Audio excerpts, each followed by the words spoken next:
Good evening and welcome to this leadership conversation, ladies and gentlemen and friends. This is going to be the last conversation for this calendar year. And we have a very distinguished guest with us, Mr. Pattabhi. Please join me in welcoming Mr. Pattabhi. Good evening, sir, and welcome. Thank you. Today, we are going to talk about a very interesting topic and it will unfold very soon. And you have all registered for that in anticipation of having a good discussion today. Let me make a brief introduction of the guest. I'll share my screen. Friends, you know that this is called a leadership conversation and we have been hosting these conversations every Friday, typically in the evenings. And this is the 86th in the series. Mr. Pattabhi, and I will make a brief introduction. As you know, the first 30 minutes is introduction as well as opening remarks by the leader, followed by Q&A for the next 30 minutes. Mr. Pattabhi is a chartered accountant by profession and qualification, a writer by passion, and he says that he has been a teacher by accident. After a brief stint at a couple of corporates where Mr. Pattabhi worked in their corporate finance, capital market, and management accounting functions, he shifted to full-time CA practice. Today, he is a part of a public accounting firm that he co-founded, Yoganand and Ram, that is the name of the firm, which is a multi-partner, multi-location firm with over a team size of 80 plus. He works on valuation and strategy. Also, he's a part of the faculty team of Prime Academy, a CA training institution that he co-founded with two others. He has taught over 75,000 students. That's an amazing number. He's been an accomplished author. In these several years, he has been into journalism, writing for newspapers and magazines of repute on contemporary issues.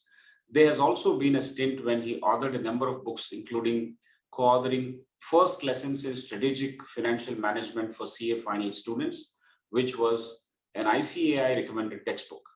The other books that he wrote included Roadmap, a self-help book for CA students, How to Get the Best Out of College for Collegians, a career book titled CA to CEO. In 2019, 3 bio-sketches were published. Nightingales, which is about 11 women CAs who overcame odds to rise to fame. The second one, Flying High, is about 12 men CAs who are shown in different walks of life. And the third one, A Few Good Men, is about 10 businessmen from different verticals.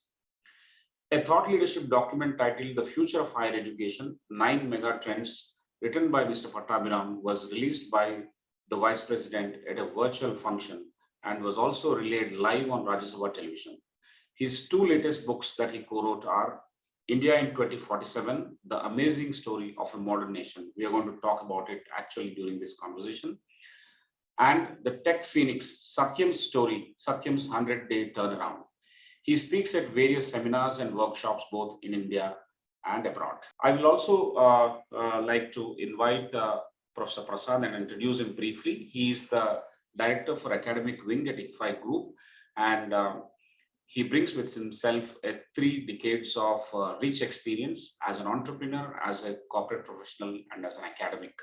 He holds a BTech from the prestigious IIT Bombay and also a PGDM from IIM Kolkata.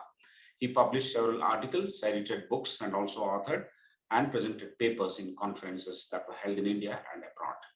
I welcome both of you, Professor Prasad, as well as Mr. Pattabhi. Once again, good evening and welcome, sir. Thank you. I'll stop my screen here and hand it over back to you, sir. The floor is open, and I request you now to make the opening remarks. We are all ears. Thank you, sir. Thank you, Mr. Sudhakar Rao. That was one of the longest introductions that I've heard about me, and I'm mighty pleased hearing that, if I could say so. Good evening to all of you. Across the next 20 odd minutes, I will try to present before you not India in 2047, but the journey that India will undergo between today and 2022, the start of the first of the 25 years that will lead to India's 100th year, 2047. I should also tell you that much of what I speak today is from a book that Sudhakar told you about, that I co-wrote and was published a few weeks back. The book and the thoughts that go into it represent the view or the wish list of young India, because That book is the outcome of contributions by 32 odd people who were mentored by 25 leading lights from the industry, and two of us finally stitched it together to make it a readable story. So what I'm going to talk to you about, like I said, is a kind of a wish list, and let's try to see how it pans out. I'll try to tell this to you in the rough form of a story. Let's for a moment assume that you leave India today in 2022, come back to our country sometime in the next 25 years, sometime maybe in 2035, 2040, or 2045. There are a series of things that we think, or much of young India wants to see change in our country. I think the first thing that will happen in the next 25 odd years is that India will shift into two time zones. A time zone for the whole of Northeast and the time zone for the rest of India. Geographically, it should be a gap of 2 hours, but our sense is that we will end up with a time gap of 1 hour. I'm going to talk to you about approximately 8 different sectors, the kind of changes that one wants. The book by itself talks about 26 distinct sectors. When you step out of the when you step out of the aircraft and walk past immigration, you will not see people manning them. You will simply walk past the immigration, because immigration is going to be retina driven. And I'm not shooting in the dark. There are a few airports that have already begun that process, though it is not about immigration. You would also see that as you land, you would have already been given a token when you were in the aircraft, which will tell you about the exact time slot when your baggage will reach. I'll give you a very quick example. I've traveled in the last 20 years multiple times. I've always been wary of checking in my luggage, primarily because I have never ever had an occasion where my luggage reaches first up. So I end up actually waiting 30 minutes in the conveyor belt for the luggage to reach. Those are things that are going to be of the past. You're going to be told your luggage is going to reach there at 8:37, and it'll reach there at 8:37. A third important development that is going to take place very significantly is that you're not going to see the kind of black and yellow cabs that a city like Chennai has. I do not know about Hyderabad. A city like Chennai, where I hail from, has. And also the cabs that you're today seeing in Hyderabad or in other parts of the country will undergo change. You will have independent cars, driverless cars, which will pick you up and put you into a hotel where you're going to stay, or take you home wherever you wish. That's the first part as you get into India. And then many other things are going to happen. As you drive across the roads of our city, we are going to see elevated roads. We are going to see a second layer of traffic running up. And these are going to be super fast. These are going to obviously have tolls. And you are going to have indications fixed into the number plates, consequent to which scanning will be done instantly. There are going to be no toll gates where you're going to be stopped, and the tolls are going to be the tolls are going to be lower if there are going to be more occupants. That is going to be India's drive to decongest our cities. More people inside a car, less is going to be the toll. Our roads are also going to be solar powered, which would typically mean that as vehicles move on our roads, it's going to generate electricity. And bulk of the establishments that you will see as you drive into the city will all be solar generated. Again, I'm not shooting in the dark.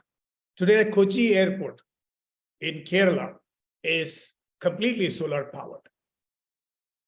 We are increasingly going to also see shared mobility.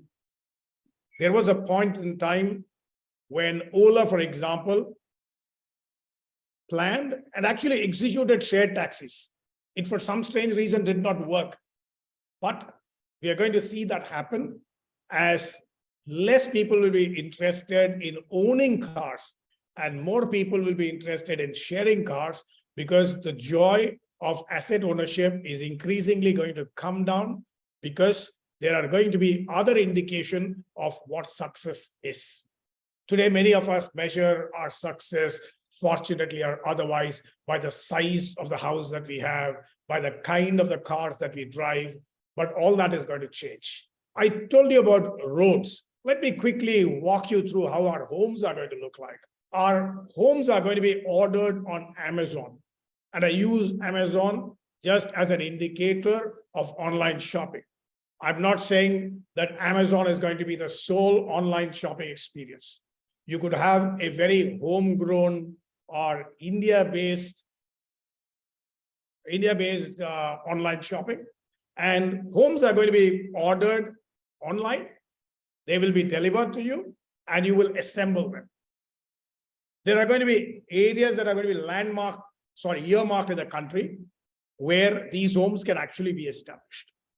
I again want you to understand, ladies and gentlemen, boys and girls, that while this constitutes the wish list of the 30-odd people who worked on the book, this by no stretch of imagination is a harebrained idea. All of this has been walked through across 25 different veterans. Veterans from the air industry, veterans from the home industry, veterans from the glass industry, veterans from different industries. None of what I'm talking about is actually science fiction. All of this is going to happen in the course of the next 25 years. Robots are going to assist kids in their homeworks. Robots are going to assist the elderly in their movements around the house, in taking elder care as well. I must tell you, not that you do not know, that with the remarkable strides that is made in healthcare and the increasing longevity of people, more and more people are going to live. When I grew up, when I did my chartered accountancy, if somebody had stepped into his 8th year, it was thought big. Today, there are many people, even in India, who are living into their 90s. And our sense is that in the next 10, 15 years, people in their hundreds are also going to live. And when they live, they need care. And in the kind of society that we have, that care may or may not come from people. You're also going to see smart glasses on Indian homes. A glass that controls the flow of light, which means that there is no need for the blinds that you put, no need for the curtains that you have, because these are going to be both transparent and translucent. From the inside, you can see the outside. From the outside, you cannot see the inside. And the solar lights that will come in are also going to be the ones that will generate electricity. Today, many of us live in what are called gated communities. Cameras are going to recognize the faces of house owners. Cameras are going to recognize the faces of frequent visitors. And cameras might actually stop a completely unknown person, a complete stranger, from getting into the house. Last but definitely not the least, one of the more important and one of the more interesting developments could be the emergence of intelligent restrooms. Intelligent restrooms with glasses, intelligent restrooms with mechanisms that can actually tell you whether you are stepping into an illness, which can also tell you whether you are now in a state of pregnancy. There are many tests that are going to automatically get done. These are some of the developments that are likely to take place in homes. I began by talking to you about what are the changes that can take place in our airports. I moved on to tell you some of the many changes that will happen on our roads. I talked to you about homes. I'm now going to step forward and tell you about our cities. The biggest, the most important, And the most dramatic developments are going to take place in the space of infrastructure. And many of us who are going to live in the next 25 years, I believe, are possibly one of the most fortunate people, because this is going to be as exciting a period in India's history as the last 25 years have been. I tell you, the last 25 years have been an extraordinary extraordinary time period for people to have lived, because it is in the last 25 years that we have seen the emergence of the internet, minus which there's no life today. It's in the last 25 years we have seen the emergence of emails, minus which there is no office today. It's the last 25 years that has seen the emergence of smartphones, minus which nobody works. And it's the last 25 years that has actually seen the the complete, financial inclusion take place in Indian markets. You're going to see a lot of metro trains. You're also going to see the bullet trains run, not just between Mumbai and Ahmedabad, but between multiple other cities. You're going to see a lot of change taking place in our cars, driverless cars, where those cars talk to what is loosely referred to as street furniture, as in the traffic lights. You're going to see decongestion of traffic on Indian roads. And interestingly, wherever cars are actually driven, there would also be a lot of civic sense that is followed, a lot of traffic sense that is followed, which is very, very unlike what we are seeing in our country today. My personal view, and I could be hopelessly wrong, my personal view is that many people will get into entrepreneurship. Historically, the charge against Indians, the charge against many of our well-educated people, is that we all go and work for somebody. We go and work for large companies. I'm not saying that large companies do not give you the scope for entrepreneurship, or what today's management gurus call, or have chosen to call, intrapreneurship. But my sense is that a lot of people will actually choose to be on their own. Automation, artificial intelligence, machine learning, these are phrases that are being bandied about. I'm sure many of you must have grown sick of hearing them. But trust me, I tell you, and I've had conversations with many people in industry, this is actually the way forward. In the next 20 odd years, a lot of jobs that are currently taking place are going to be lost to machines. A good 70% of jobs are going to be lost to machines. And the scary thing is that while everybody, myself included, say that new jobs are going to emerge, we really do not know what those new jobs are. Our sense is that there's also going to be a lot of industry, academia collaboration that will take place, not just in research and development, it will also take place in the areas of entrepreneurship. We could see a number of Silicon Valleys spring up in India. We will also see a very, very interesting developments. And forgive me for using this phrase, because many people might not like this usage of phrase that I'm going to do. India would possibly increasingly become a union of states, even as it stays as a country, in the sense that different states will actually compete with each other to seek investments, to seek resources, to seek manpower, etc. And many state governments will move on to create clusters for electric vehicles, clusters for pharmaceuticals, clusters for AI plants, clusters for anything and everything that goes around in the name of IR 4.0 today, clusters for research and development. My own sense is that 15 years down the road, 20 years down the road, even the EVs would have lost their place. Anyway, what we are also going to see as bulk of India begins to realize that what matters is not academic qualifications. What matters is not a degree. What matters are skills.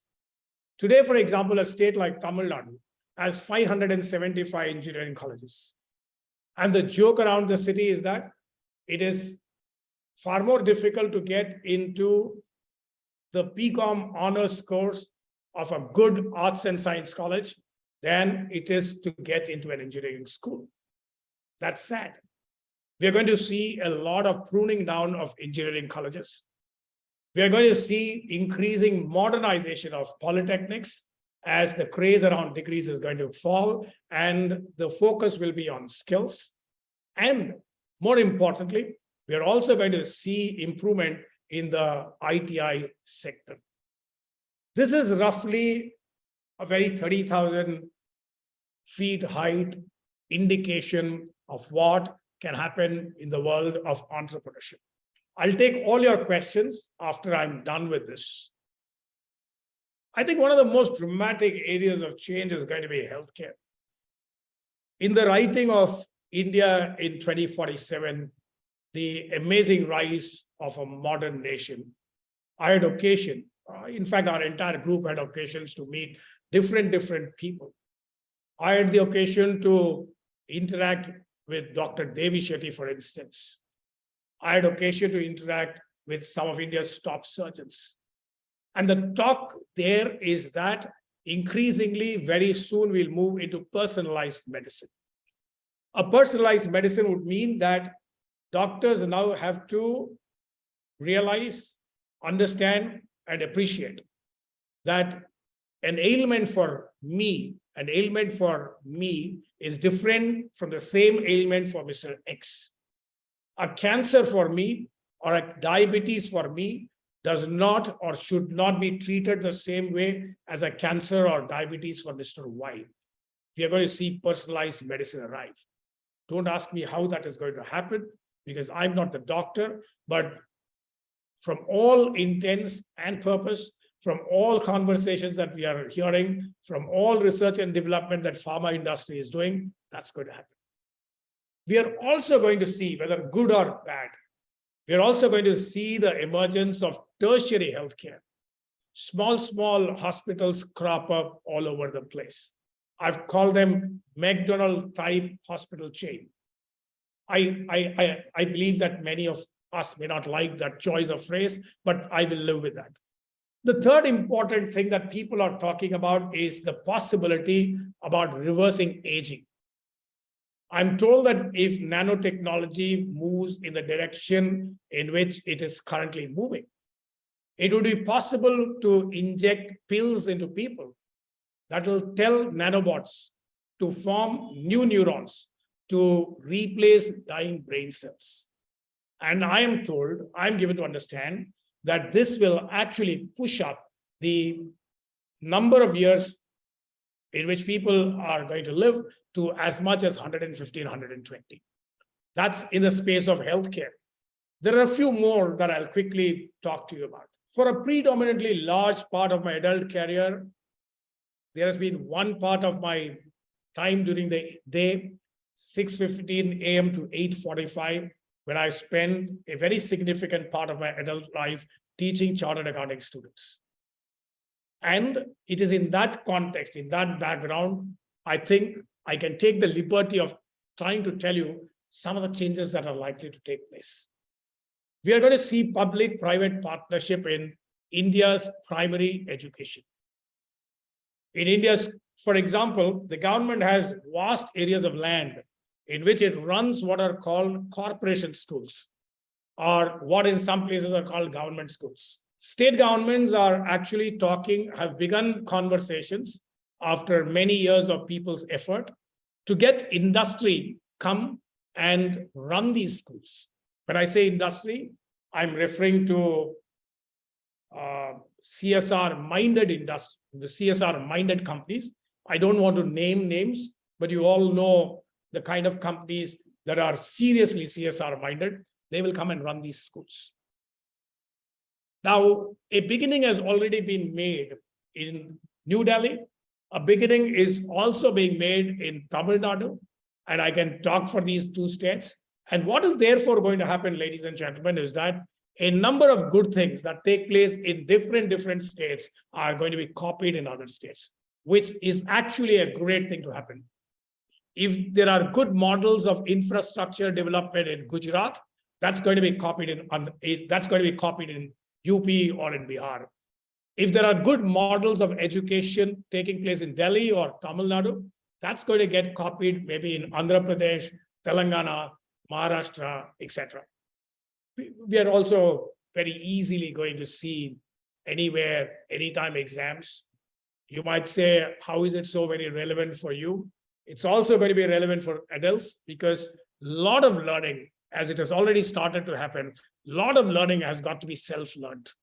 A lot of learning has to be self-learning. And the most important thing that educators have to do in colleges, in schools, is to develop the skill of learning by oneself.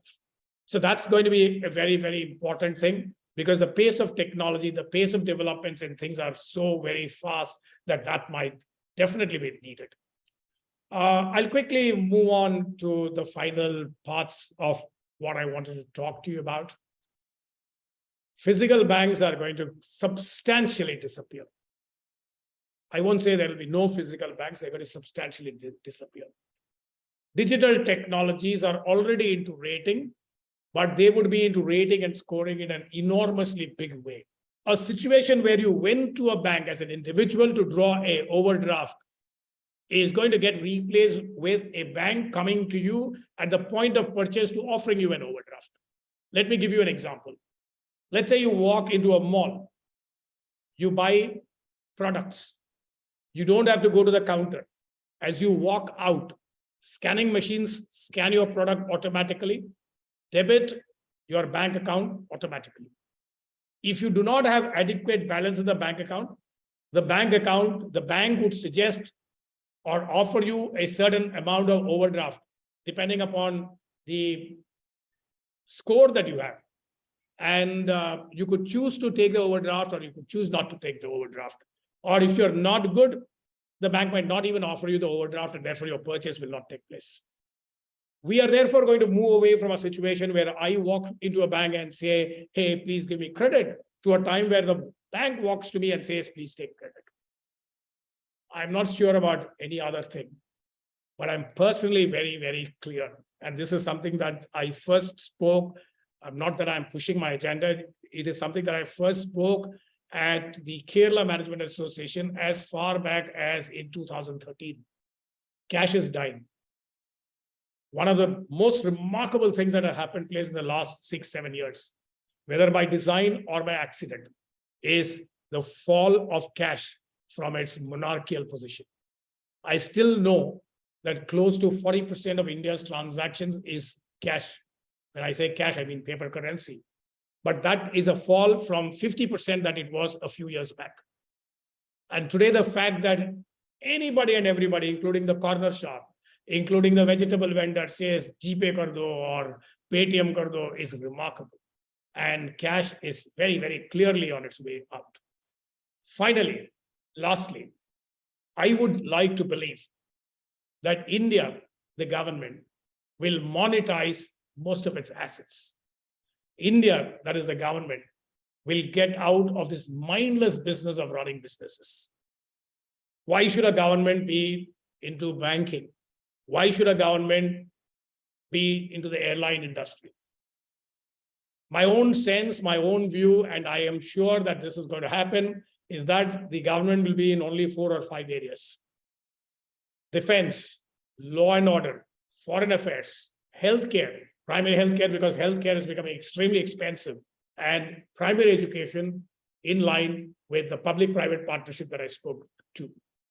The very last thing that I want to tell you, because that also represents the wish list of young India, of the 30-odd people who helped us write this book, whose average age is about 35. Along with the many mentors who helped them write that, is that India could, if things go right, turn out to be a $50 trillion economy. Gautam Adani spoke at the World Congress of Accountants in Mumbai and spoke about a $30 trillion economy. We can actually look at a $50 trillion economy if we grow at 10% per annum. I know that is a very, very challenging rate of growth, but that's a growth rate that we can always seek to achieve. Many of us believe that if that happens and the sea of other things take place and the next generation of reforms take place or gets carried to its logical extension, we could end up being the second largest economy in the world, if not the first. Many of our cities will go smart. Governance will go smart.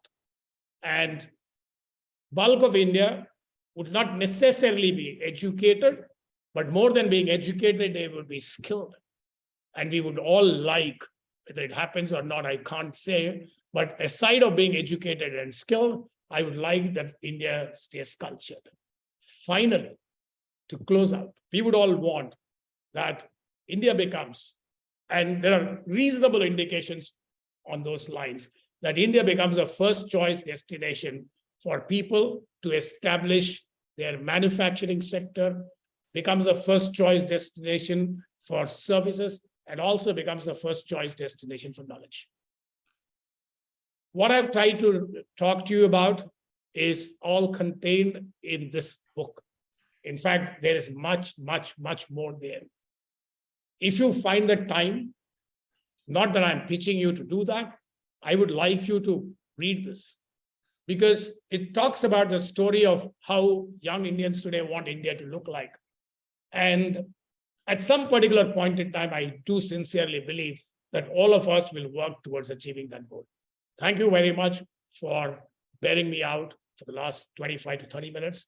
I'm now open to taking any questions. Thank you. Sir, this is brilliant. Thank you so much for putting it together for us. What an amazing set of ideas and the points of impact that you have enumerated for us within the short span of 20 minutes or so, 20, 25 minutes.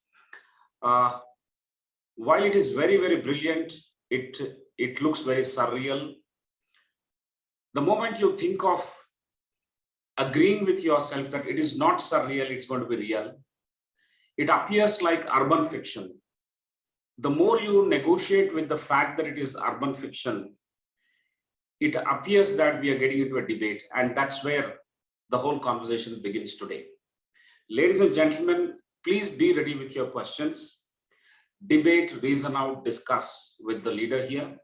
And to tell you, Mr. Pattabhi is known for going public on social media, asking people on a scheduled date, ask me anything, I will try and answer to the best of my ability. So that kind of sessions he ran earlier, so we should also try and ask all kinds of questions. For one simple reason, that this is about India and this is about us and how we foresee this in the next 25 years. The debate is not about trying to find fault. The debate is more about trying to ascertain to what extent we can go. Is it just a wild run about deploying technology and how it is going to impact our lives? Or it is going to brace up the new world that we are going to encounter 2 decades down the line? It is our future, therefore we have to discuss and debate. And I couldn't have asked for a better discussion on our platform, Leadership Conversations. And I must thank Mr. Pattabhi for bringing this. Sir, at the outset, I would like to thank you. I'm sure it must have been very, very difficult. So many discussions internally for you with the authors, with the writers, for sifting through mutually contradicting ideas. Multiple contradictions perhaps were there, what to include and what not to include. It must have been a big maze. Thank you for going through all that and putting up a document. Actually, at this stage in our life, at this stage in our, not just the calendar year, but our life, we need to think about what we are going to be next 25 years. That's a very, very strong aspiration list or bundle of aspirations that we are going to talk about. In that sense, it's a very, very significant activity. Thank you so much for bringing out this book and all the efforts from the concerned people. So ladies and gentlemen, what I'm going to now do is I'll request Professor Prasad to come in for the first cluster of questions. And you can jot down your questions and be ready when I come back for the second cluster. At the time, we'll open the mic and we'll also talk to the speaker directly. But The first cluster is extremely important to set the tone and landscape a very coherent discussion, beginning with the founder, beginning with the leader himself. I'll now request Professor Prasad to start the cluster number 1. Thank you. Thank you, Professor Rao. Sir, it is a conversation beginning which has energized us, more so because it offers a vision, some visibility. Very clearly, there is visibility. And therefore, and since it comes from young India and moderated by experts, it also gives us an idea of where we want to go. And I think that drives the energy for a lot of us to think about it and then come to the how and the nitty-gritties of it. So to begin with, the first question is more personal, sir, because there is a lot of guidance which will come through from the responses that you give to it. The first question is related to yourself. What have been the motivations which have shaped your various career decisions that you have made? And I would also like you to reflect on what, given this sort of 2047 that we want to see, there is a career decision-making element there. So I would also like to be informed about that. I mean, with the background of how you went about it.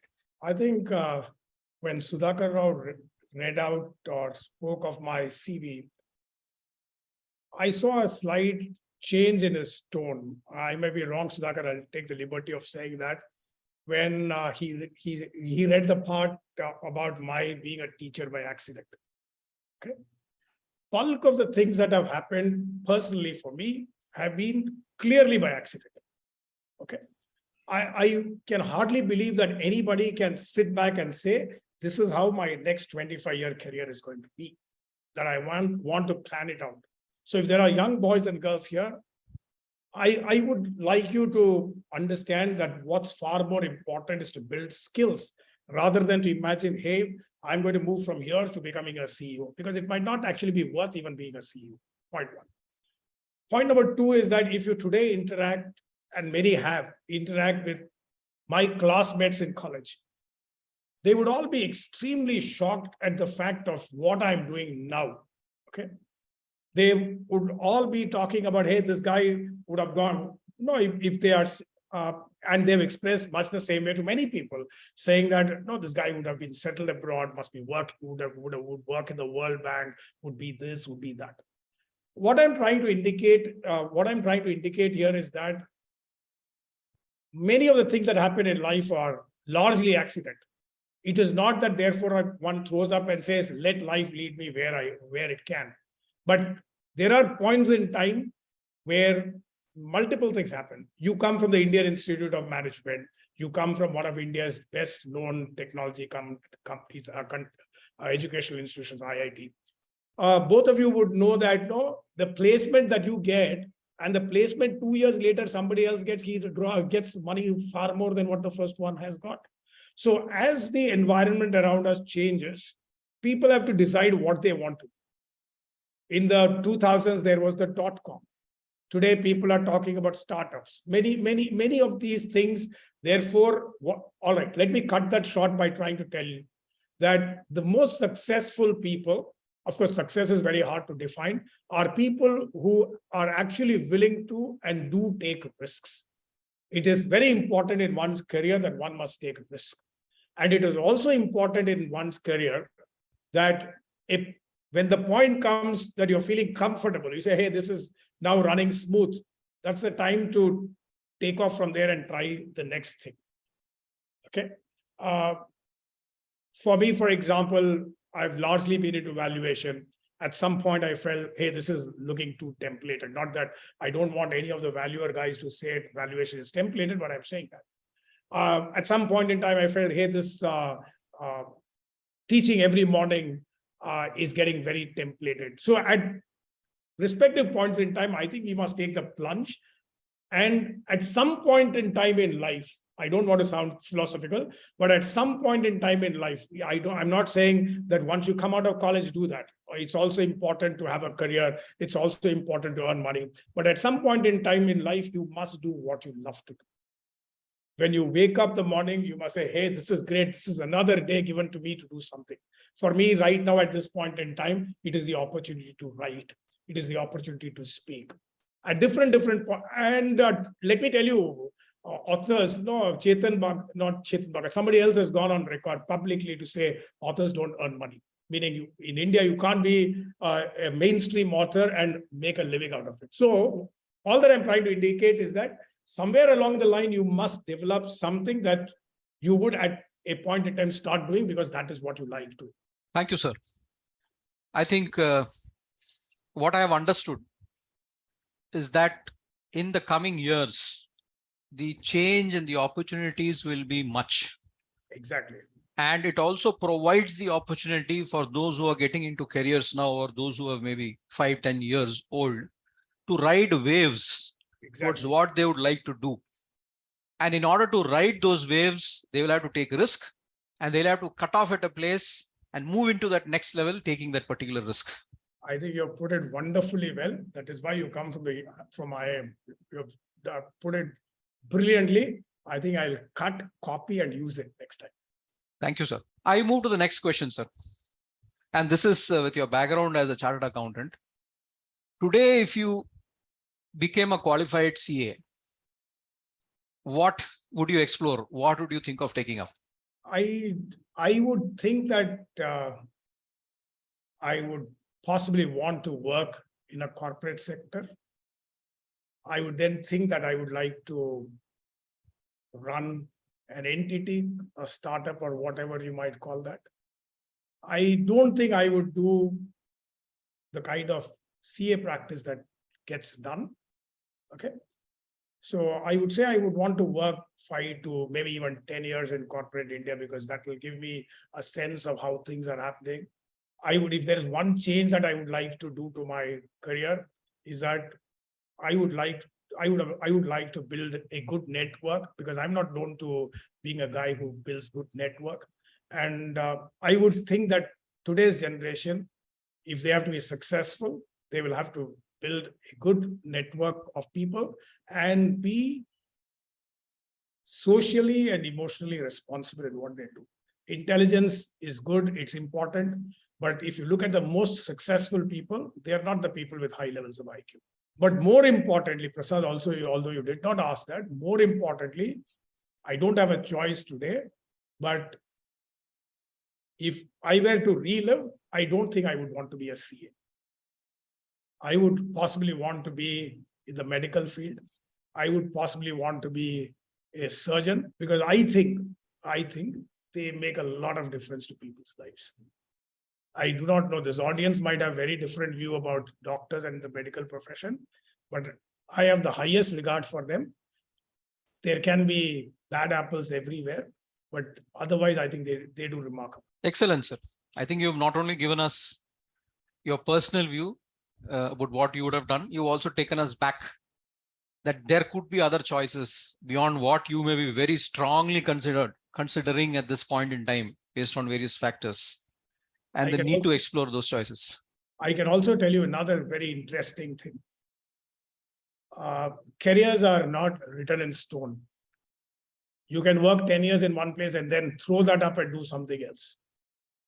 I know at least one case. There are many more, I understand. I know at least one case where a young lady came out of one of India's very good engineering schools, went and worked in a couple of very top-notch global institutions as an engineer, and then in her late 30s chosen to get into medicine, and she's got into a medical college. She's, I think, in the 3rd or 4th year. So personally, I don't think we should tell ourselves, my father pushed me into engineering, my mother pushed me into medicine. You can always make significant career choices. Career is a marathon. Today, these guys, the boys and girls are around 20, 22. They've got at least 50 years of career, at least until the age of 75. And they're all going to live very long. They'll live another 75 years. So career is a marathon. People can make changes at any point in time. So I think we are adding the rewind and the remake options also into how careers are going to get made. I'm not good at picking those kinds of words, but I think you have put it correct. You have put it right. Thank you very much, sir. I move to the next question. You have published many books and you have indicated in this conversation that there is a passion and you'd like to write. Now, how did you develop this passion towards writing and how do you manage to take time out for this? If you ask me, how did I develop? I think I was interested right from the time when I was in school. Right from the time when I was in school, I've always loved to write.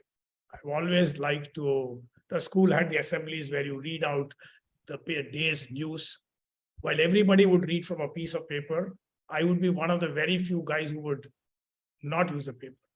And while everybody was scared of going there, and if one day somebody had to come, did not come, if people say, who is going to do it? I would volunteer to go and do. So I've always liked writing. So that's one. Point number two is that if journalism, if there are any journalists here, forgive me, if journalism had been a reasonably paying proposition, the day I qualified as a CA, I would have gone into journalism.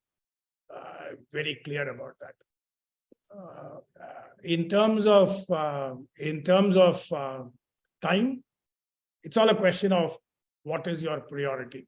If you think this is what I want to do, you will have to do that. If you're going to lead life because that is how it is dictated, because that is how monies are going to be earned, then you will be in the wrong, what is that treadmill? You'll be on the wrong treadmill. I have for the last many years, I actually used to wake up when I was in college, when I was in CA, I used to wake up at 7:45 in the morning. My office used to be, CA office used to be at 8:45. I used to wake up at 7:45 in the hostel and run. In the last 15 odd years, I have woken up at 4:45 every day. I don't need an alarm to wake up. And I'm not boasting. I don't want anybody to misunderstand. 4:45 to 5:45, 6:15, you can sit and write. There are, if you run into any of the people who have done chartered accountancy, where I have had the good fortune to teach them, they will tell you. In fact, I realized that only when in Larsen and Toubro, the introducer introduced me to the audience saying, this is the guy who texts the fastest on his mobile. Then I realized, okay, in classroom, even as I teach, I text. Half of them did not know. Nobody knows. Bulk of them did not know that I used to use the mobile in order to write my drafts. While I explain and boys are working on a question or they are thinking through something, I used to write. So I would like to say that this has been innate. So if you like something, I think you must do it. You must chase it. Excellent, sir.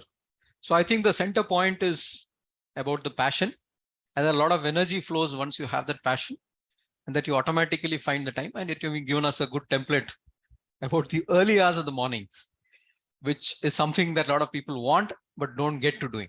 No, I think I'm not one of those motivational kind of speakers, but I think if you manage to do for some time, then your body will start paining if you get up at 6 o'clock. So if you get used to getting up at 4:45, 4:45 can be mad, maybe 5:30. No, everybody is sleeping. Nobody is doing anything. That's the time you can do a lot of creative work. Very good, sir. Very good. Now we come to the vision, the visibility of what you've provided for 2047. So a lot of these projections, now we're coming into a little bit on the how. Yeah. A lot of these projections depend on the HR capital, the employability, the capacity build-up that both higher educational institutions and organizations offer. The age between 25 to 65 or 75, as you're mentioning it, there's a lot of relearning which will take place given this kind of scenario. And therefore, organizations also need that template. So how do you think, what are some initiatives, some policies that you can suggest that can go in this towards this vision and help us today? There are a lot of initiatives, but if you look at outcomes, perhaps GR has improved, gross enrollment ratio has improved, but in terms of employability, well, it seems to be somewhat flat. So what would you suggest on this direction, sir? All right. First up, I will borrow what Barack Obama is reported to have told America's school-going children. Maybe it is apocryphal, but I think there's a lot of sense in that statement. I believe he told the American children, please go and do your homework every day. Because if you don't do your homework and if you don't learn, your jobs will go to India. In other words, you will lose out. In much the same way, in my mind, it is very, very clear that a lot of work will get automated. AI will pick up a lot of work. I can tell you in the area of journalism, in the area of writing, for example, there is a software today that cleans up. Many people would know that software now. I've been using that since 2014 or so. It's called Grammarly. It does a remarkable work. It cleans up your grammar. It suggests what changes are to be made. So you will think, oh, wonderful. This is brilliant. It will tell you put a comma here. You put a comma, the whole thing changes, and it keeps on improving. I am now being told, though I have tried some, but they have not worked to the best effort, but they are doing well, that you give some points and I think write assisted software or whatever it is called, it throws up paragraphs and they are all very good. Today, for example, on Google Translate, if you translate from English to Hindi, okay, if somebody reads the Hindi thing, it's written brilliantly, which was not the story 5 years back. 5 years back, translations used to be horrible. So all that I'm trying to say is that a lot of work is going to get automated. AI is going to come in. And if AI can come in the area of writing, which is creative, and I'm told it's also happening in the world of movies, which is again remarkably creative, then most of these mundane works will get automated. If we are not ready for that, we are in trouble. That is all I can tell. Okay. Second thing that I would like to tell is that today, because of technology, and I've been one of the earliest adopters of technology, but because of technology, there are a lot of things that a lot of skills are getting lost out. For example, if you get used to using Google Maps, then you forget the way from your home to office.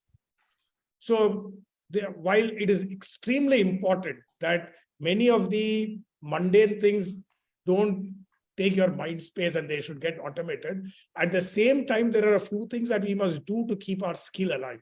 If we don't keep our skills alive, then we run the risk of losing out. And today, unfortunately, it is a winner take all. We have experimented market economy for so many years. Today, nobody sheds a tear for the loser. So it is in our interest, we have to be prepared. The third and last thing that I would like to tell you, and that is largely because I've been into that space for long, is that education is absolutely important. That is why I keep telling that the government has to be part of primary education, work with people who can provide them with world-class facilities, while the government is still around to ensure that it is affordable. It's important that primary education up to class 12 is done well and they pick up skills. I'm not a great fan of college education. Okay, people will learn on the job because you're an engineer. I don't want to make a comment, but I can make for my profession. For example, every CA today who comes out is not necessarily possesses the skill to run as a CA. The skill sector has got lost. So what I'm trying to say is that increasingly jobs are going to be offered not to the guy who knows, but to the guy who can do.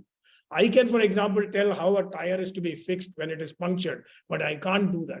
I said something a few years back, and I still believe very strongly, the best pays in corporates are not going to go to the guy who can visualize. I can sit back and visualize, no big deal. It's not going to be to the guy whom people call thought leaders. It's going to be to the guy who tells you how it can be done.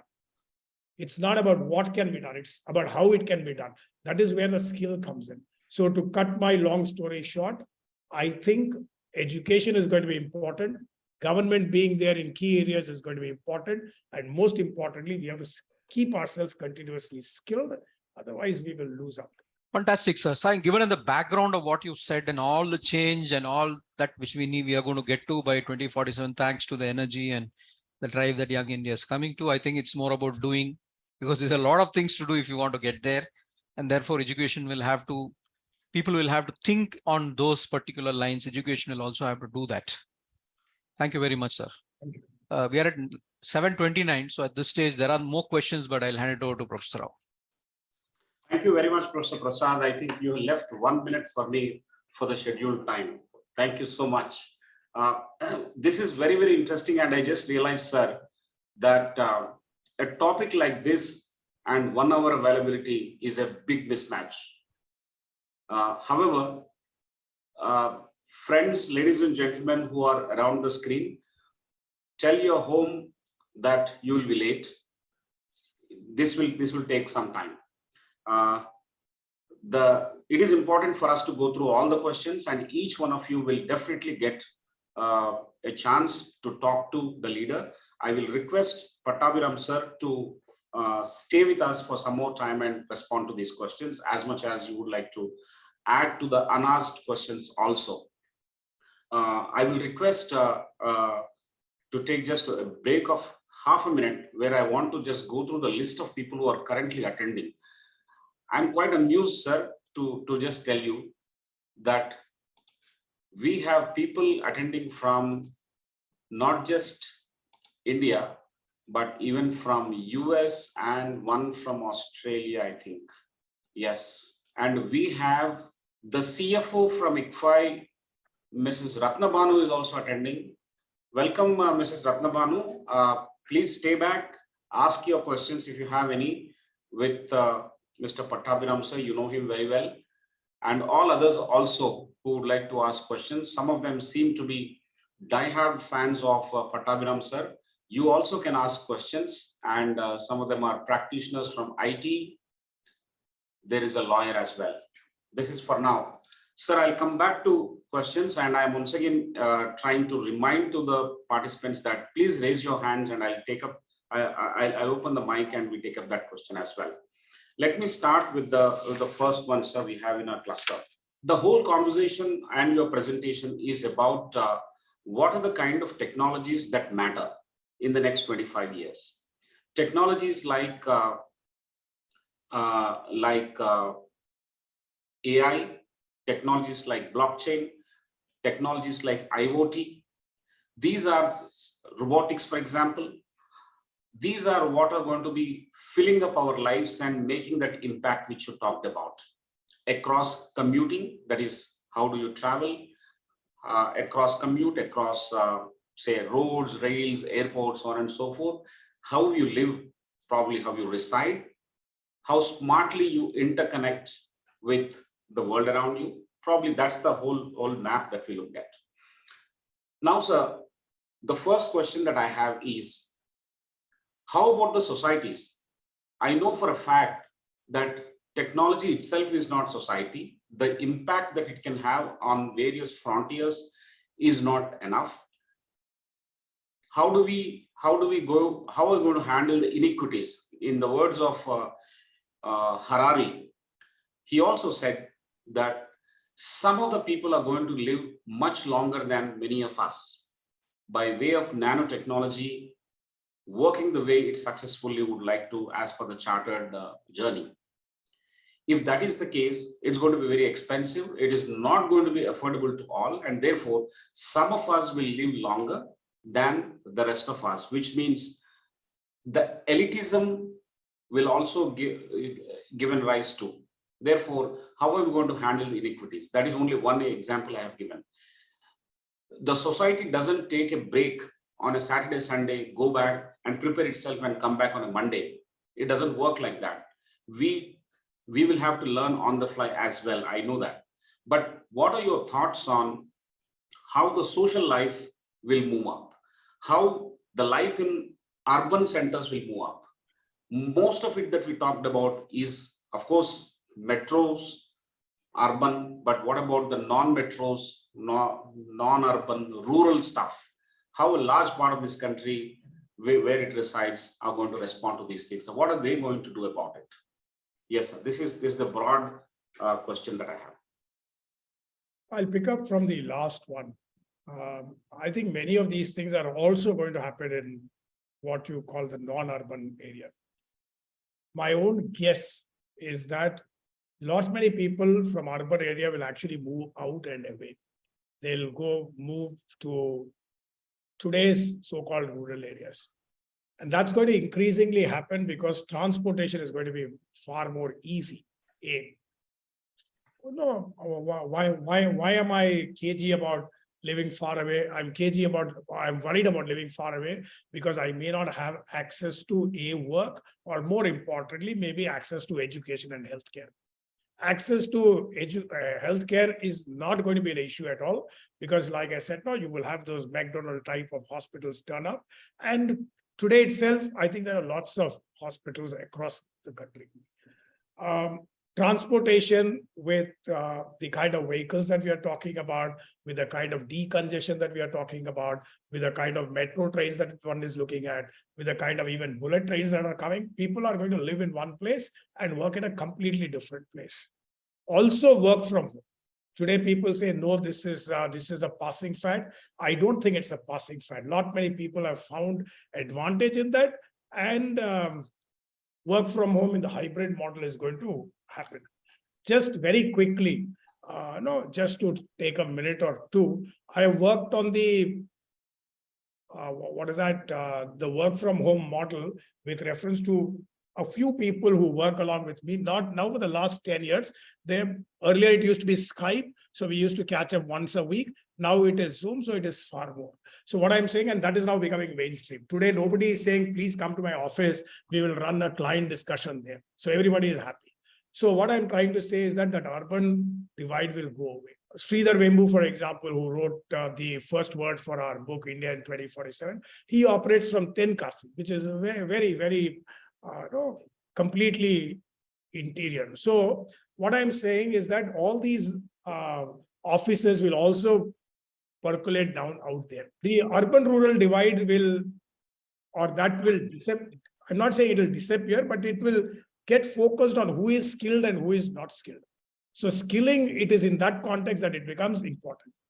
On the issue of elitism, that some people get to do things better than others, or more opportunities than others, I think that is always going to be there. I think, I do not know, I think it was in Animal Farm or somewhere it said all pigs are created equal, but some pigs are more equal than others. So the fact that some people pick up better opportunities is a part of life.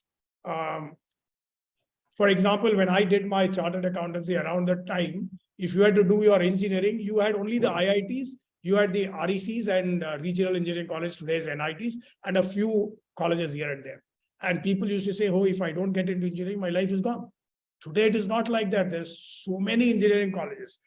So what I'm trying to indicate is that if some people miss out the best things in life, that is a part of thing. I don't think we can help if some people are going to, why even today there are some people who live longer than others. So it's not something we can do much about. I agree with you that the inequalities will go up, but it is also that a new generation of young people are coming up who are no longer thinking that this is the set way to run life. I'll give you one or two examples. I don't think I'm actually answering your question, but I'll give you one or two examples to try to indicate to this audience that there is a generational shift where people are no longer thinking that this is what I should do. There are people who are very willing to work in Tony and Guy. Okay? There are people who are very, very happy working in Tony and Guy. There are people who want to work in naturals. I today don't drive my car. Okay, I get somebody to drive, except if it is during the non-peak hours. Guys who have done engineering are coming and driving cars. There are extremely well-read guys who are coming and doing that. Once upon a time, who thought that Uber would offer a job skill opportunity to some or other? So the very idea that this is the way that I must lead my life is, I think, changing.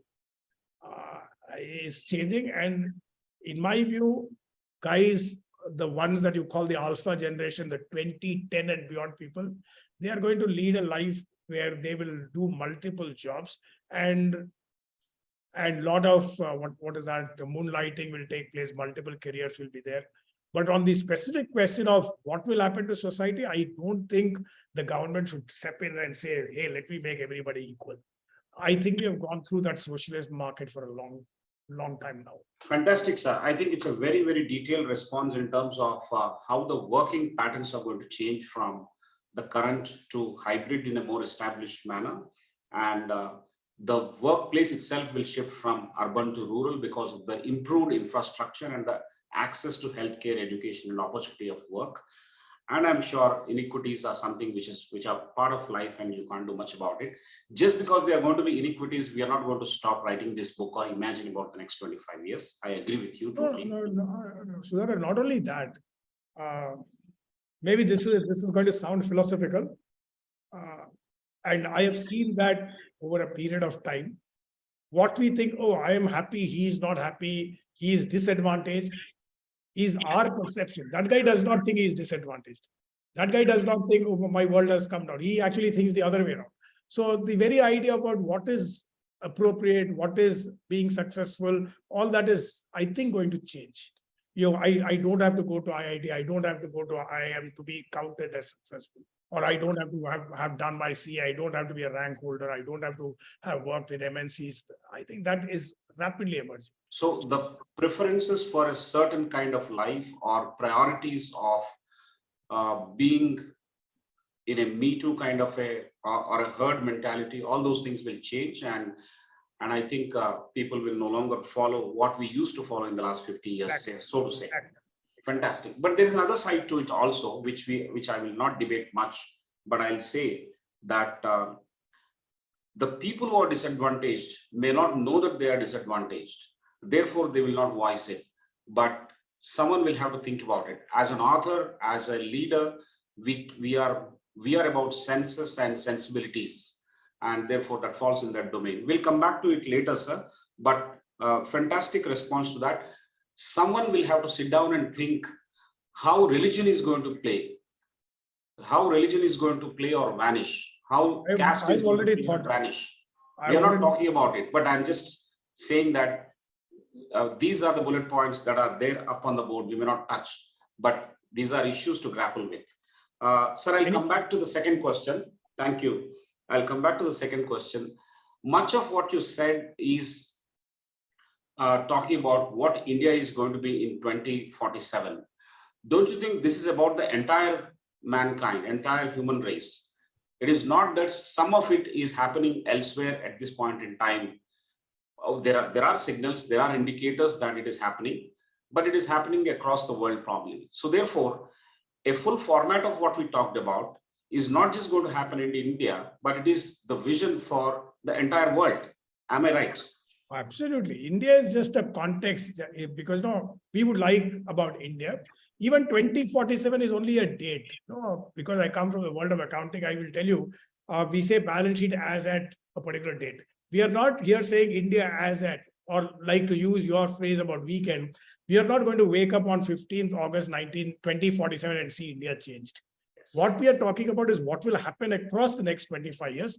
2047 was a year which would be catchy for people to read. If we title the book saying how India will change, maybe it might have been less attractive. That is the context in which 2047 appears. But you are 100% right. All these things will happen everywhere. It is how the world is going to change. It's not just how India is going to change. Great, sir. Great. Thank you very much. I will now request Mr. Someshwar Kanakadurga Ravikumar, SKDR, to speak. Sure. Please raise your question, sir.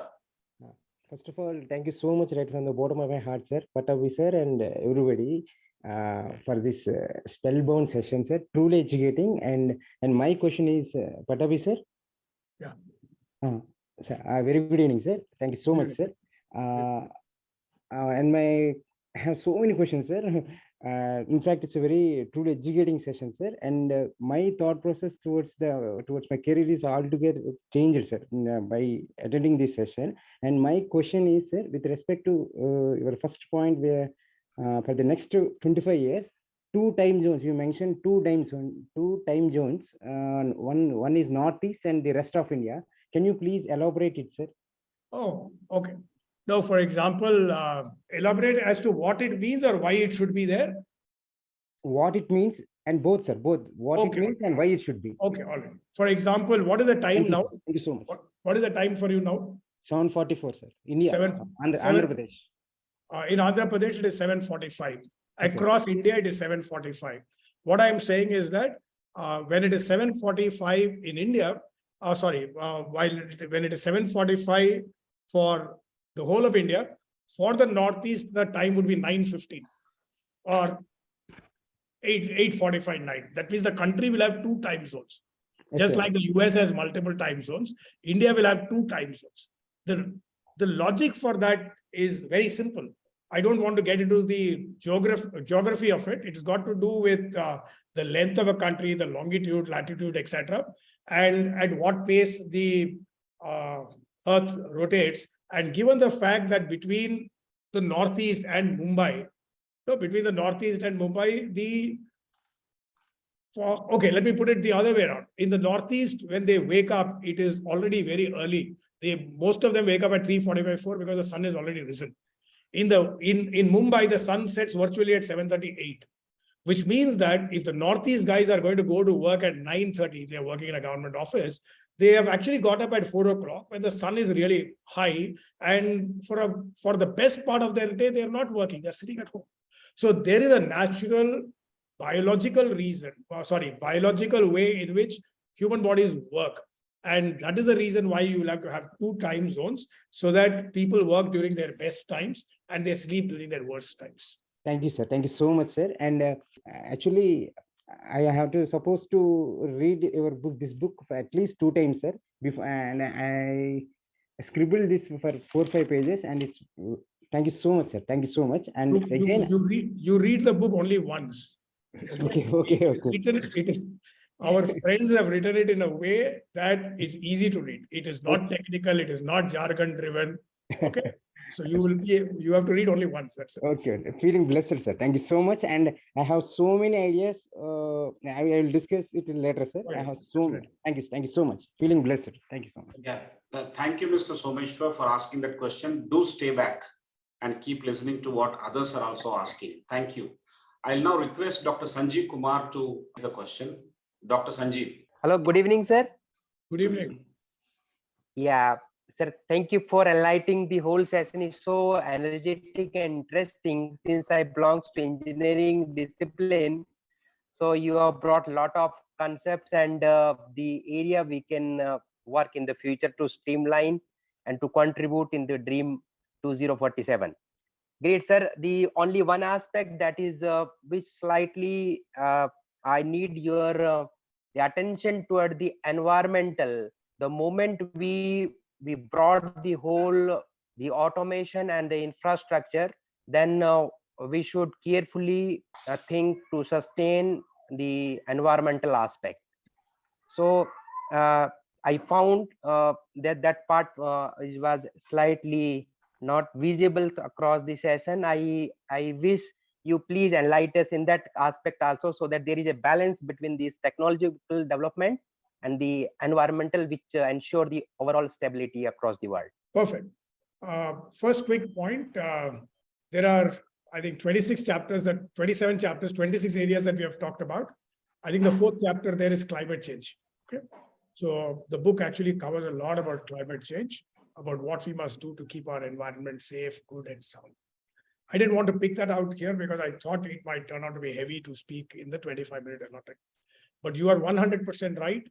We will have to move to making the earth a safer place, because otherwise things could be pretty difficult. I read a couple of days back, I don't now remember the numbers, but numbers which tell us that if we have to create oxygen, which is used by all of us to live, the world has to spend some $28 trillion. I don't remember the exact number, 28 or 68 trillion dollars, to ensure that all people suppose there was no oxygen in the atmosphere, all people in the earth live for 6 months. 28 trillion or 68 trillion dollars for 6 months. No, many people are living for 80 years. And all this oxygen is actually free in the environment. What I'm trying to therefore indicate is that the importance of looking after the environment is very stark. There are also enough reports. It is not that it is not known, the powers that we know it. There are enough reports that say if we don't take care of climate change, there are 12 cities in this country which will go underwater. because of rising water, which will actually submerge in the next 20, 25 years. And the city where I live is one of them. Okay. So people are into it. I fully agree with you that no, we must look after the environment. There is also a lot of corporates today who are being told that profit alone is not what is important.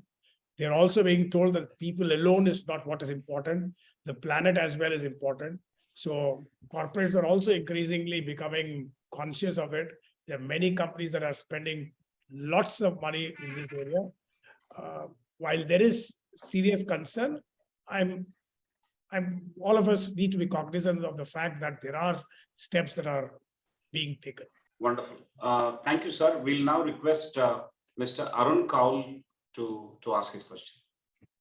Good evening, sir. And that was a wonderful talk and a nice look at what the future is going to be. I want to have your predictions on what you see in 3 areas. The first area is agriculture. How will a farmer be different? Will he be more of a scientist, a technical person, looking at what Israel is doing and things like that?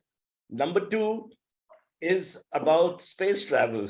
Do you think our grandchildren will go to the moon for a weekend holiday? And the third one is a very sensitive one, which Professor Sudhakar Rao also raised just now. So if you don't want to answer it, it's okay. But the future of religion, what do you see as the future of religion? So you can take the first 2 if you wish to. And I will choose even not to answer the first 2. I'll start from the third one. Okay. I'll start from the third one. We have an opening chapter in the book, or maybe it is the second chapter in the book, where we talk about pluralism. Okay. The book has some reasonably interesting ideas borrowed from multiple people. My personal sense, okay, and I don't mind being quoted that, my personal sense is that at some point in time, people here will start realizing and understanding that it does not matter whether you're a Hindu, whether you're a Muslim, whether you're a Christian, whether you're a Buddhist, or you're a whatever. So long as we let different, or you are nothing as in no, for example, to be honest, I don't go to temples. I don't go to temple. Notwithstanding the fact that I don't go to temple, it is not that I tell people should not at all go, or when somebody says come there, I go there. Okay. So what I'm trying to say is that there should also be space for people to practice what they want. For example, just because you raised that question, I wear the vibhuti here. Okay. Now, many of my friends ask me, is it not a contradiction? I tell them it is not a contradiction because for some strange reason, when I put that on, I feel comfortable or I feel at peace. Why I feel at peace? What is the comfort? That therefore religion is important and all. I said I'm not getting it. So we will definitely see a situation where the importance of religion in terms of which religion does a person belong to, which caste that he belongs to, is going to disappear. That will be a wonderful day. I think that if it comes, it will be a wonderful day. No. I would also like to believe that it would happen. That is one of the reasons why, as responsible people, we must try in our own little measured way. I know it is a very gray area. In fact, Sudhakar very indirectly or almost directly indicated, don't discuss that. when he was raising the question, when I wanted to say something, he said, let's go to the next. Okay. So, but what I'm trying to say is that all these things will get opened up. People will go to all places of worship. I'm not saying places of worship will go away. Places of worship will be there and needs to be there, because when I am in trouble, I need to go to somebody. I might go to Sudhakar. Somebody else might go to a temple. Somebody else might go to a church. That would be there. But the point is that life should not be different. Jobs should not be decided based on which place I go to. That is the part related to religion, and fair enough, we will not go further on that. Second one is that today there's a lot that has happened. I have to first give the analogy that When I was in school, people used to say there's a guy called Neil Armstrong who has already gone to the moon, and that in your time, you will also go to the moon. Nobody has gone to the moon. Nobody means it's not become very popular. Although it's now what, 1969, 52 years since then. So this idea about space travel, will it happen or not, is difficult to say. But people who wrote our book, their strong view is that it will happen. It will happen.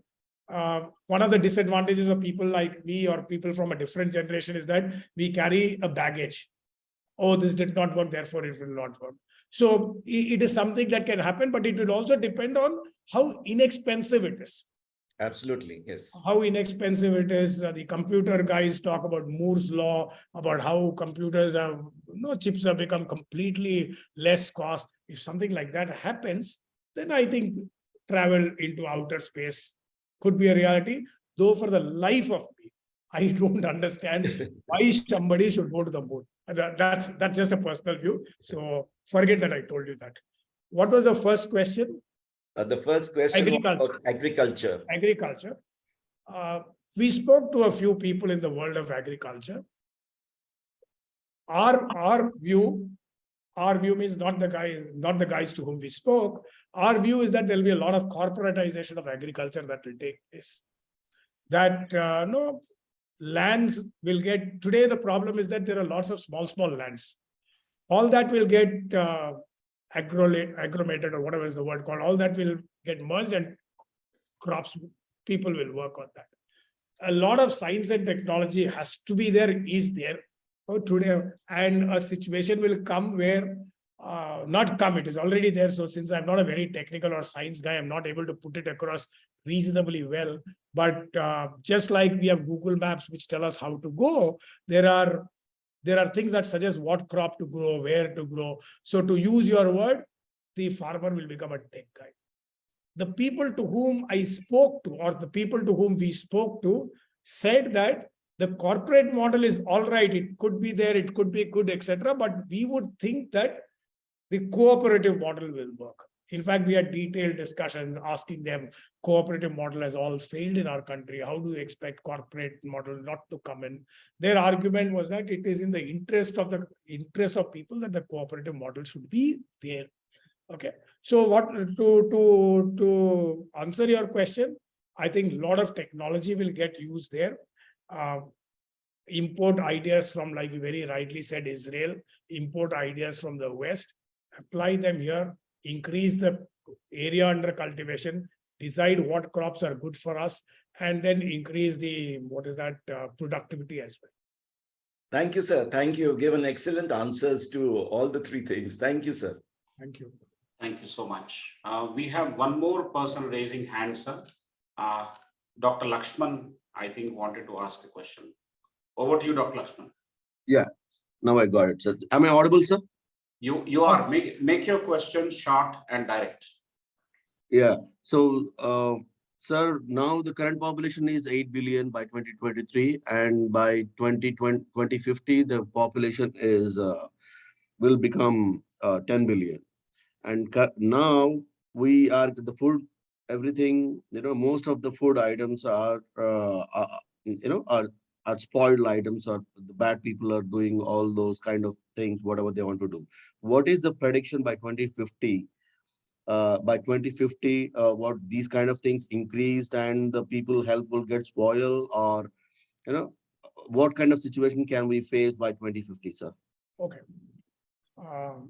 I can only tell you the views that people have articulated. Okay.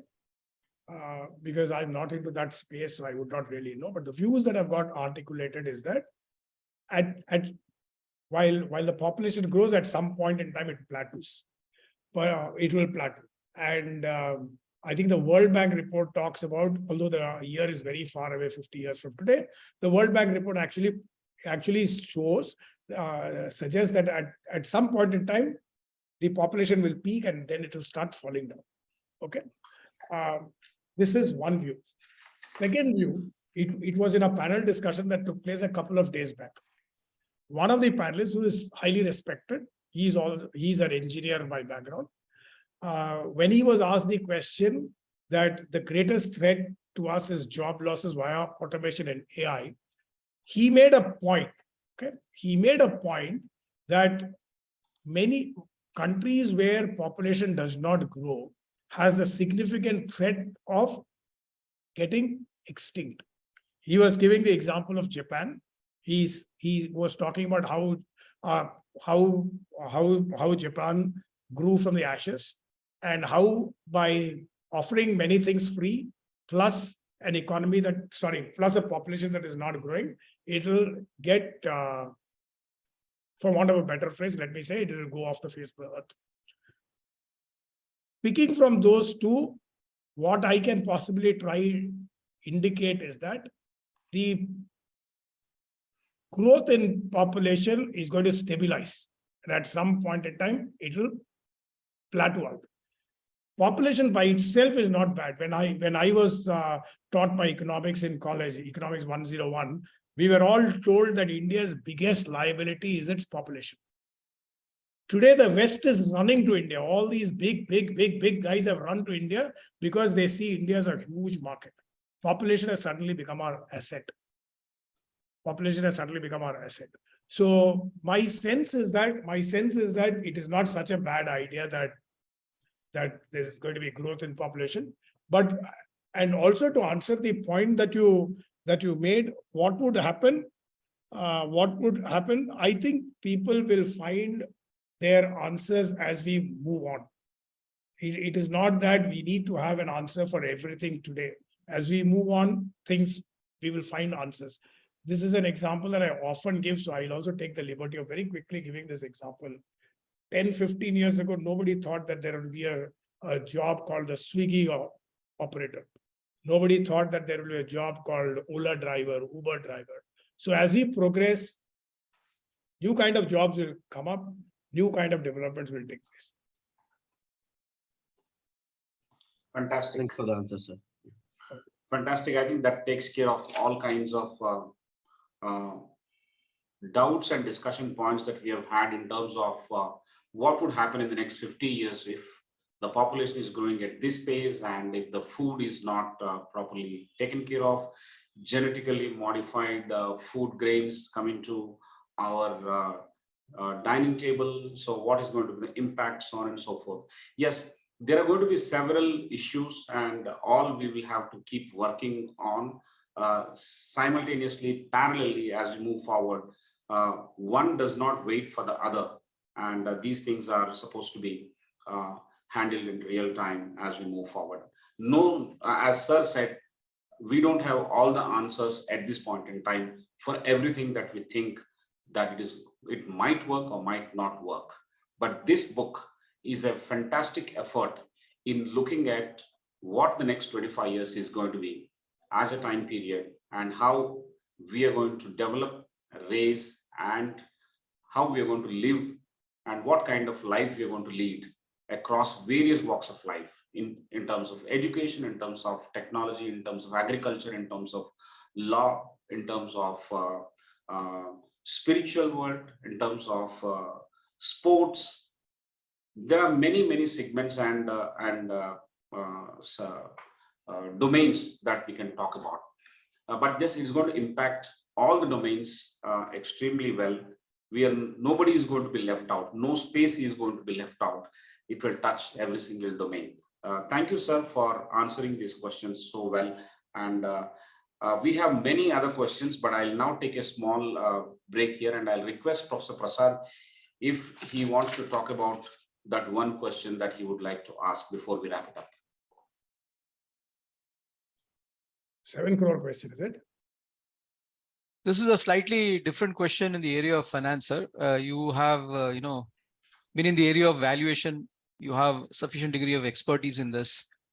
Now, if you reflect that with what is happening, say, in the Indian markets, valuation, IPOs, and a lot of debate which goes on both sides, there is a lack of clarity. So for people like us, for the audience, management students, what would you say about valuation? What should we do? How do we assess what is happening here? If you're looking at any smart answer from me, I'm not good at giving smart answer. Okay. I will only go with the very See, let me tell you something. Many years back when the dot-com industry blossomed, okay, and I asked people, there was a guy who wanted me to do valuation. I told him, what are going to be the future cash flows? He said, no, there's nothing like cash flows. He gave me a model. I said, but that is how you need to know how the cash flows are. He said, no, sir, the rules have changed. This is what you might have done, but today it is not based on cash flow. I'm talking about I'm talking about early 2000. I asked him okay, all right, the rules have changed. What are the new rules? He said, there are no new rules. And then he gave me something. He told me that today, the values that corporates attract are not based on what you earn, but on what you spend. How much cash I can burn. Okay. This is just to set the context. I come from a very, very traditional way of valuing. My personal view is that valuation is as of a date. Valuation is also judgment driven. Same set of data, same projections given to me, given to you can have two different responses. And I say this with a lot of care. Same set of data given to me today, same set of data given to me 1 year later, I might end up with different values. In fact, I actually do not like a question or do not like a statement when somebody asks me, I'm not referring to you, that whose side are you going to value, buyer's side or seller's side? Or a guy coming and saying, I'm from the buyer's side, please value for me. I'm from the seller's side, please value for me, because it cannot be different. Okay. So many of these valuations are very difficult to judge. That is why even today, valuations, what happens is people look at last transaction price.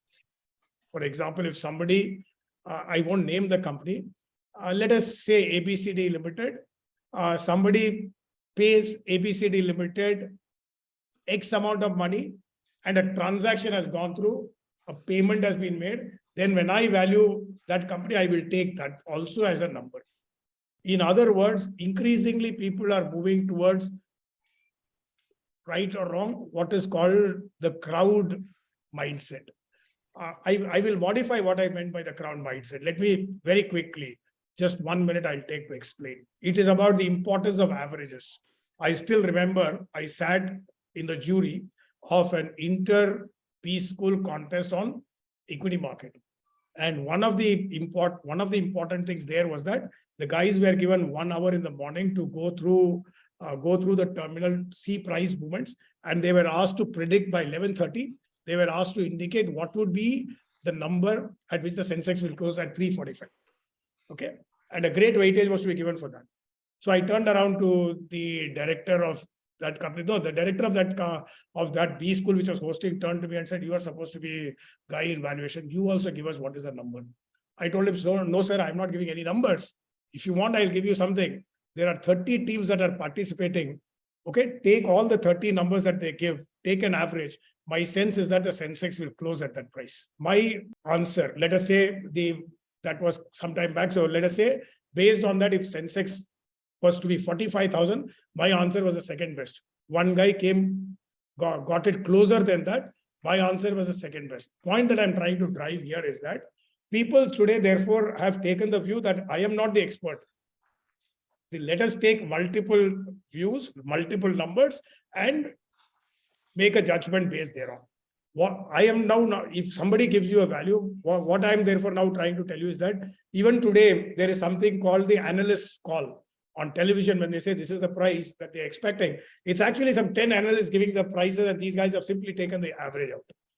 So as a traditional valuer, my view is that people are today tending to value high, right or wrong. Take classic example of Paytm, for example. The values are turning out to be higher. But we must also keep in mind that a company like Amazon.com, today that guy is all over the place. And for a long period of time, it was running at losses. So if there is one area which is turning out to be the trickiest, it is valuation. I don't know whether I've answered your question, but what I'm trying to say is that today you'll have to fall back on multiple principles, and also because today valuation has become such a serious thing, you'll have to take enough and more steps to ensure that you cover yourselves less if something goes wrong. Excellent, sir. Multiple principles, multiple perspectives. Multiple methods. Yes. And if you are or anyone here is in the RVO as a valuer, he should also document how he has landed up. Thank you, sir. Fantastic. Thank you very much, Professor Prasad, for that question. Sir, we have a few other questions also, but the sense is that from the responses that you have given, most of it is addressed. And those questions which still keep coming to us, I will write a mail to you separately and seek your response at your convenience. Yeah. But for now, I think we will stop the Q&A and we'll just reflect slightly on what has been discussed so far, and then we'll wrap it up, sir. So that's what it is. Friends who are watching even now, we have gone into 8:11 at this point in time. Since we have a single time zone, it is still 8:11. For our brothers and sisters in Northeast, it must be around beyond 10 p.m. But I'm sure they're also watching us live on Facebook. This conversation has been pretty interesting. I think this is a very defining conversation we all supposed to have, and therefore it's been very significant. It's very meaningful and also very exciting. Given the subject itself, it's very exciting.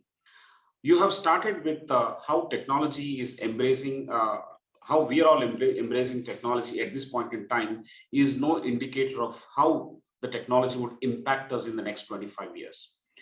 For the simple reason that we have completed 3 spells of such 25 years, if we have to take one quantum.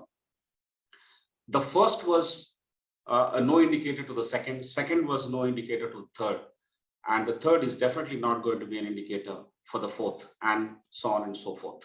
So the pace of change has grown exponentially, and therefore it appears that it is some fiction, but most of it is going to be reality based on the experts, based on your own consultations of the people who have put their heads down and started working on these notes would have reasoned out that there's a great sense of belief in how this world is going to turn out in the next 25 years, so to say. So it talked about how a commute is going to change. It talks about how the roads will appear or airports will appear, how the homes will convert into, how the smart cities will become a very important lever in changing our lives and impacting our infrastructure, so to say, and how entrepreneurship is going to come back as a very important consideration, not just for career choice, but also to create that impact on society, on business as well. This is to take advantage of the growing technologies. This is to take advantage of the emerging technologies. And I'm sure we'll have next set of emerging technologies as we move forward. That is something which we have not talked about, but it's very difficult to talk about. The other thing is healthcare, education, finance, banking. These are the other areas which are very important. While the convenience is going up, definitely, we need to also be on the lookout for the possible mischief that can take place. And therefore, cyber security is going to be extremely important. So much of firewalling is required because no individual would like to lose money or lose trust or lose per se.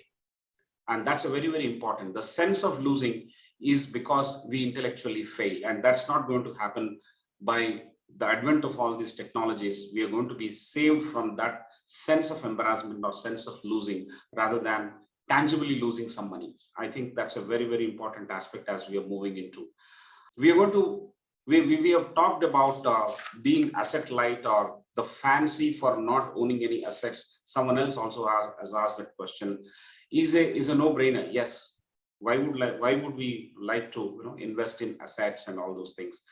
We would like to have everything working out as per our convenience, and not just the world, but India also. You have given certain parameters of how India is going to be one of the second largest economy, if not that 50 trillion USD that one has projected for the next 30 years or 25 years.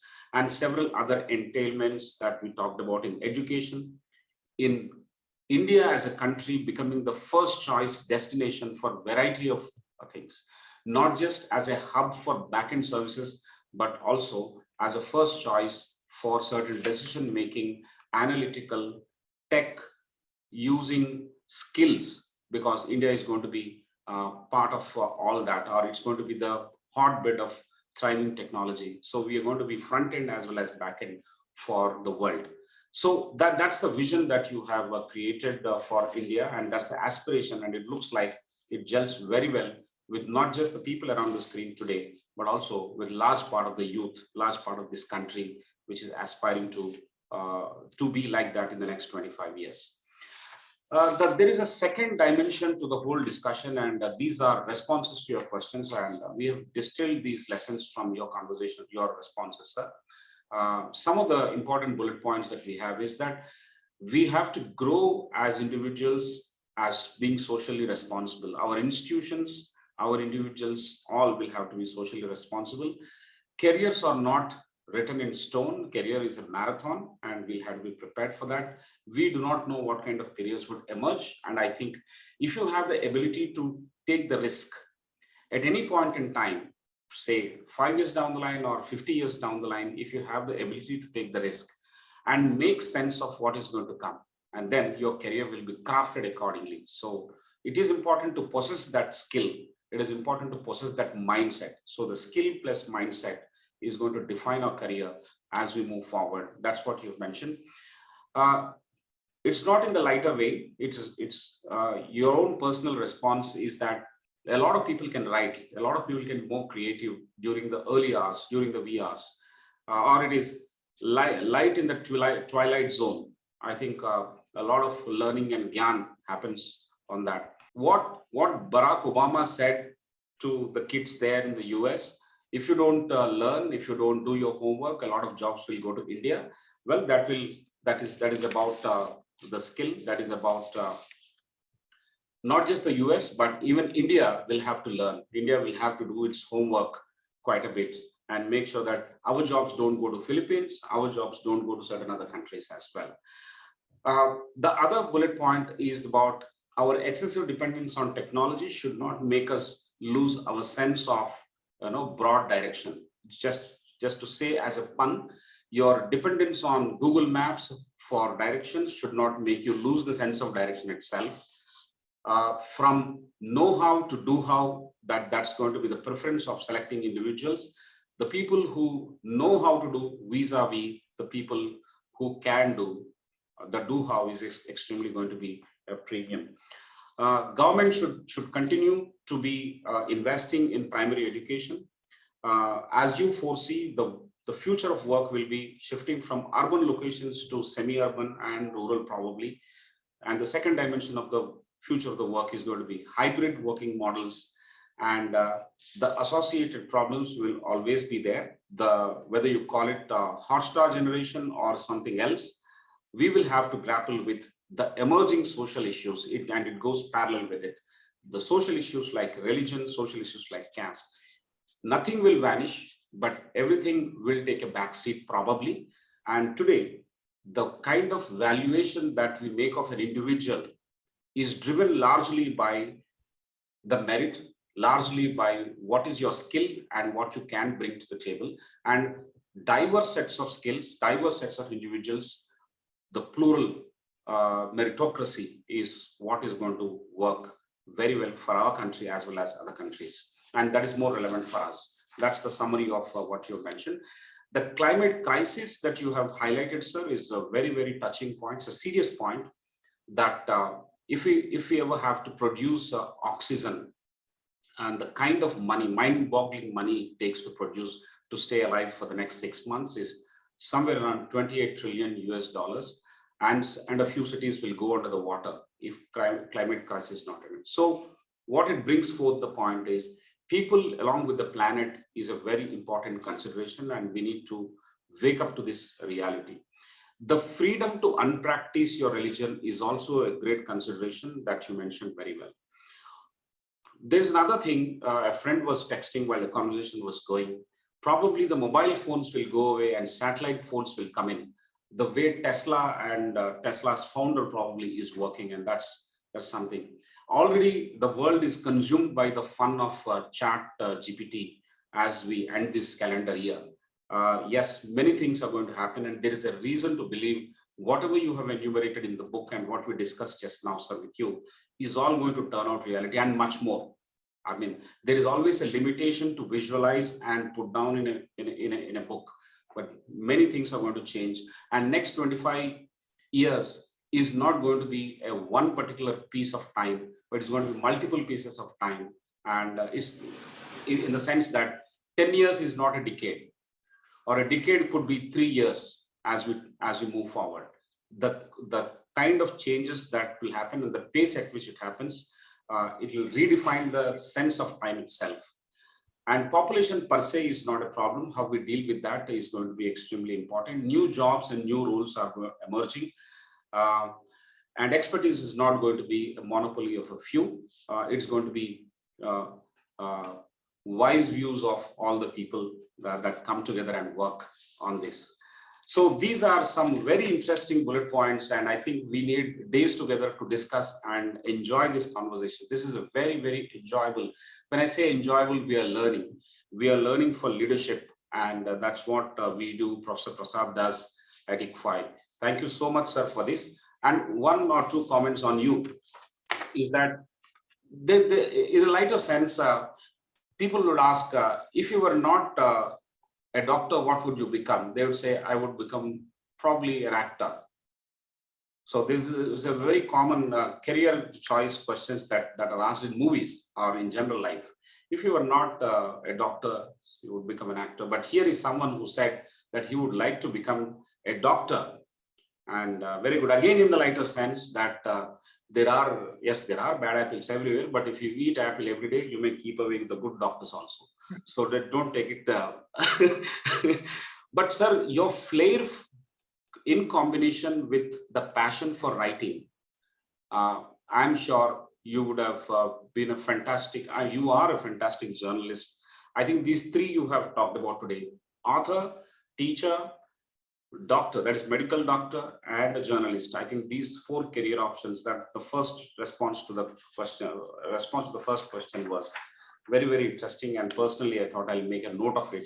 And I have given it back to you, saying that it is very interesting to look at how careers will shape up. And there is no way that we can predict how our careers are going to be. And I'm going to ask you, maybe after this conversation, what kind of career choice should I look for? Professor Prasad has already asked for it in the beginning, but he has left no time for me. Well, anyway, on this fantastic note, very, very satisfying note, we are coming to the end of 86th leadership conversation on this platform. I thank all the members who have participated, raised questions, debated, and continuously joined us week after week, week after week.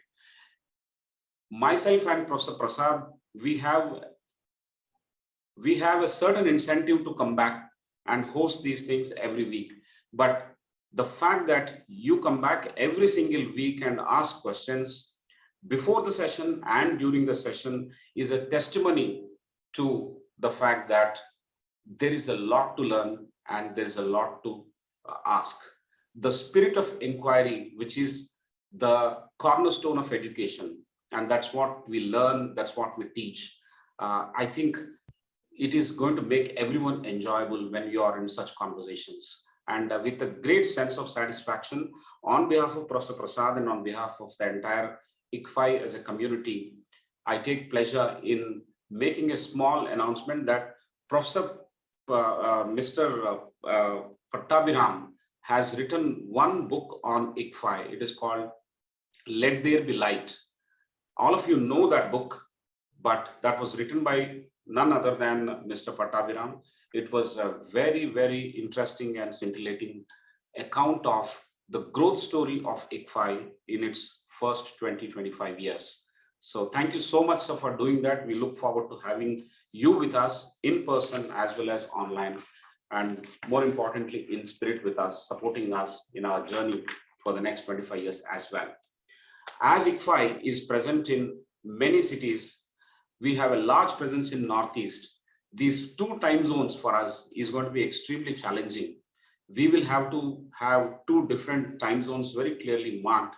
When I make a phone call or write an email to our friends in Northeast, in all those universities, Meghalaya, Mizoram, Nagaland, Tripura, Sikkim, and our offices in Arunachal Pradesh, Guwahati, Silchar, and all those places, we'll have to be extra careful.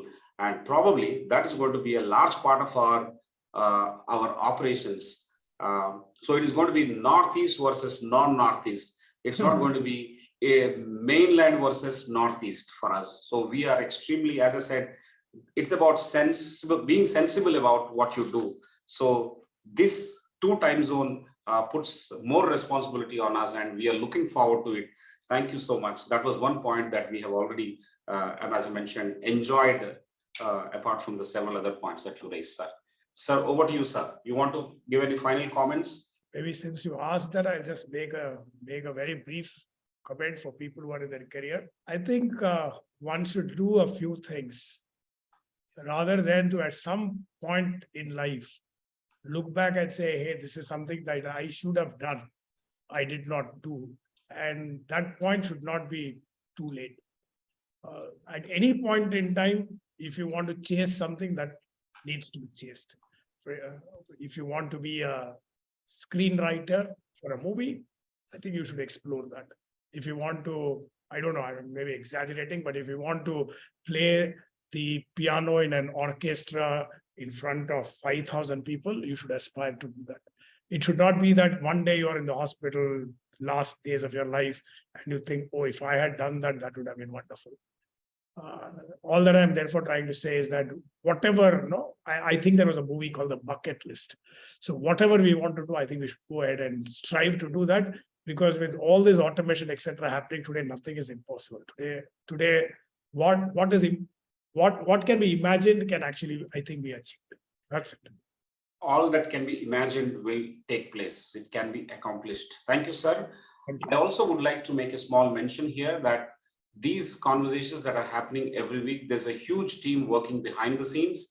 And I would like to take 1 minute to actually congratulate them and thank them for making sure that we are on time and the data is mined, insights are drawn, and we are prepared very well for appearing on the screen and talking about these things. Apart from several other things that they do, they also run these shows. So I would like to thank all the internal warriors who have been successfully managing this show. Credit goes to you. And some of them who have taken the lead to bring very good resource persons and leaders from across the world. Last week, we had Ms. Suchitra Rajagopalan speaking from Australia, and that was coordinated and helped by Mr. Murli Mohan, our colleague. Similarly, in the past, we had Mr. Srinivas Rao, Mr. Ramana Murthy, who brought Jayant Krishnan. Several others have helped in getting these connects with very important people. Mr. Pattabhi himself has helped me, and several other people outside, like Mr. Vinay Kamath, Mr. Somashekar, Mr. Chandru, Mr. Benedict. The list goes on. I think several people have helped. So the beauty of learning lies in collaboration. That's again coming out. So we are extremely thankful to each one of them individually, name by name. Thank you so much. One single thought before we close for this year. I'm sure you have many resolutions to make and many resolutions to break. You will have a fantastic new year, 2023. All that is fine. There are several borrowed lines to wish people how the new year should be.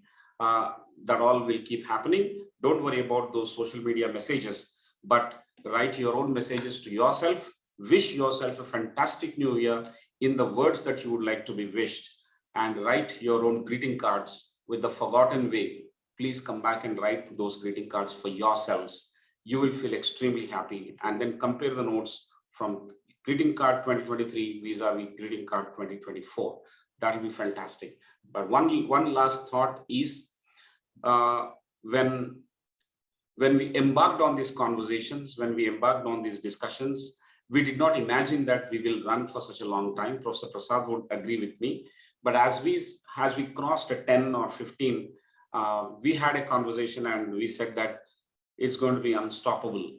And I'm sure it is going to be. We will have to come back every week. We will have these interesting conversations. Similarly, we will come back on the next Friday as well. No, it's not next Friday. For sake of convenience, we are deviating only for 1 week. We'll be on Saturday instead of Friday at the same time, 6:30 p.m. And we are going to talk to a very interesting leader from the solar power space. It's going to be a very interesting discussion. He is a young leader, and we'll do that. Till such time, keep reading these books. I have shared the link on the chat box about India in 2047. There's a website that takes you there and gives access to the books. I'm sure you would do that and mark this as one very important conversation. Continue this conversation with your friends about what kind of India you would like to have in the next 25 years. That's good enough for a discussion for 1 year. So thank you so much, friends. Have a great year ahead and many, many more great years in your life. Thank you all and good night.